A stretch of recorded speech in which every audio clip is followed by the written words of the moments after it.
42 centimeter is fixed symmetrically inside a small vessel of diameter, similar vessel of diameter 16 centimeter and height 42 centimeter। अच्छा, similar है vessel of diameter इतना and height इतना का। देखिए क्या कर रहा है, एक सिलेंड्रिकल वेसल है जिसका डायमीटर इतना दिया है और रेडियस इतना, हाइट इतना दिया है। Is to be fix inside, अच्छा इसको फिक्स किया जाता है इसके इनसाइड में। The total space between the two vessels will fill with cork dust of heat, क्या कर रहा है, insulation purpose. How many cubic centimetre of cork dust will be required. देखिए समझिए इसमें क्या कर रहा है। यहाँ पर देखिए क्या कर रहा है कि एक सिलेंडर है ना, एक सिलेंडर है इस तरह से, सिलेंड्रिकल वेसल है। इसको ना, इसका यहाँ पे हाइट और रेडियस दिया हुआ है, ठीक है, इसका हाइट और रेडियस दिया हुआ है। सपोज यहाँ पे मैं लिख देता हूँ, इसका डायमीटर दिया तो रेडियस हम तो निकाल नहीं सकते ना। देखिए इसका हाइट दिया है 42 सेंटीमीटर और रेडियस कितना हो जाएगा यहाँ पर 7 सेंटीमीटर। और इसको क्या किया जाता है कि इसको किसमें, इसको फिक्स किया जाता है एक सिमेट्रिकली, इसी मतलब सिलेंड्रिकल, आपका सिलेंड्रिकल ही शेप में एक वेसल होगा, सिमेट्रिकली मत समझ रहे ना, यानी कि इसी शेप का एक वेसल है जिसका डायमीटर 16 सेंटीमीटर और हाइट सेम है 42 है। तो चलिए मैं यहाँ पर एक ऐसे ही यहाँ पर सिलेंडर शेप ले लेता हूँ, ठीक है ना जी। देखिए यहाँ पे देखिए ये कुछ इस तरह से है, ठीक है, इस तरह से है।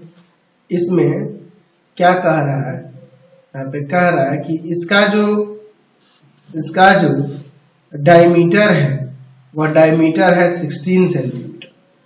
तो यहाँ पर रेडियस हो जाएगा 8 सेंटीमीटर और हाइट सेम ही है।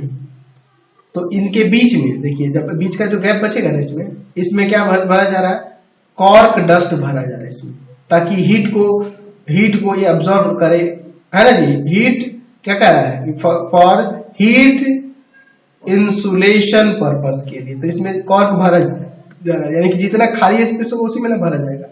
उस खाली स्पेस के लिए बाहर वाले का वॉल्यूम में से अंदर वाले का वॉल्यूम घटा देंगे। चलिए सबसे पहले देखते हैं आउटर रेडियस।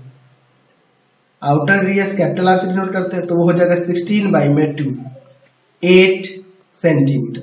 इनर रेडियस ये हमारे पास दिया हुआ है, क्या हो जाएगा, तो टोटल है डायमीटर 14 और बाई में 2 यानी कि 7 सेंटीमीटर।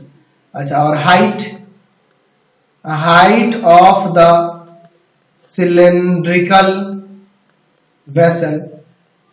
वेसल का हाइट, इसको एच से डिनोट करते हो, जो कि है आपके पास 42, दोनों के लिए सेम ही है। चलिए तो हम लोग क्या निकालना है, क्या कर रहा है कि हमें बता रहा है कितना cubic centimetre of cork dust निकलेगा। तो यहाँ पे निकालना है हमें volume of cork dust. Cork dust का वॉल्यूम निकालने के क्या होगा, यानी कि हम लोग यहाँ पे निकाल देंगे आउटर में से इनर वाले का हम लोग वॉल्यूम सब्ट्रैक्ट कर देंगे, या फिर आप हॉलो सिलेंडर वाला वॉल्यूम वाला फॉर्मूला लगा दो।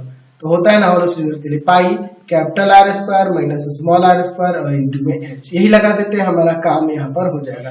तो पाई की जगह पर हम लोग क्या करें, पाई की जगह पर रख देते हैं हम लोग 22 और पाई में 7, r स्क्वायर में r स्क्वायर यानी कि 8 का स्क्वायर और माइनस 7 का स्क्वायर, और h का वैल्यू है 42 सेंटीमीटर क्यूब हो जाएगा वॉल्यूम है। तो चलिए अब इसके बाद देखिए क्या हो जाएगा, 22/7 इंटू 8 - 7 और इंटू में 8 प्लस का 7 इंटू में 42 सेंटीमीटर क्यूब।